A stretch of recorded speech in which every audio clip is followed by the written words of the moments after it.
morning. Good morning, sir.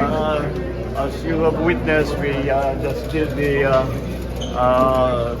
quick briefing on the effects of Typhoon Enteng in Rizal specifically, and also the responses of the rest of the agencies around the country, because Enteng is not only localized here in this area, but dumaan na sa Northern Luzon.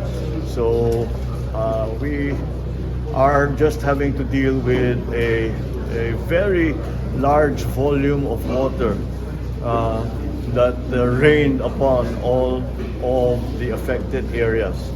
And what we had before in terms of flood control, in terms of controlling the flow of water, which was sufficient for many, many years, it turns out now is no longer sufficient, and we have to come up with new strategies, and that's what we discussed today. Once again, I explained, especially to the local government and government of Nina here, and the other members of the those who are in the meeting, about what our strategies can be in terms of making sure that the water does not come into the low-lying areas anymore by building the impounding projects upstream.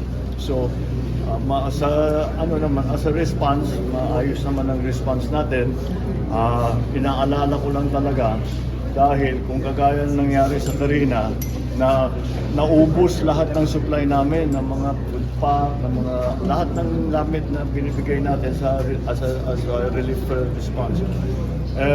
May parating na naman na baka maging bagyo. Kaya kailangan natin tignan na mabuti kung ano yung ginagawa natin and make sure that we have sufficient supplies for everyone. Kung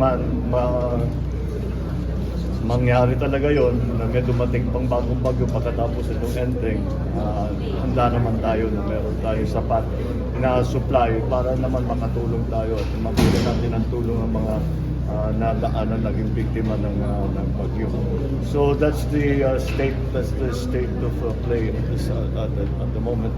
We will just keep responding, but at the same time, we are not only sending relief goods.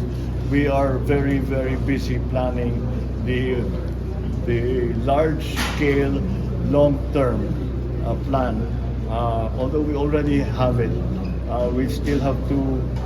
It's an old plan, and it was relevant for maybe 5, 6, maybe even more, maybe 10 years ago. Bago na rin yung weather, so we have to revise it to make sure that it is addressing the challenges that the new weather is bringing. And it's become very difficult for Pag-asa, for our scientists to forecast this very changeable weather that we have, that has not been seen before in human history. It's that big a change. So yun ang ating, that is what we have to deal with, and I think we'll be able to manage it, but we have to come up with new strategies, new long-term solutions that might take a little time before they take effect. But we will rush it as quickly as possible.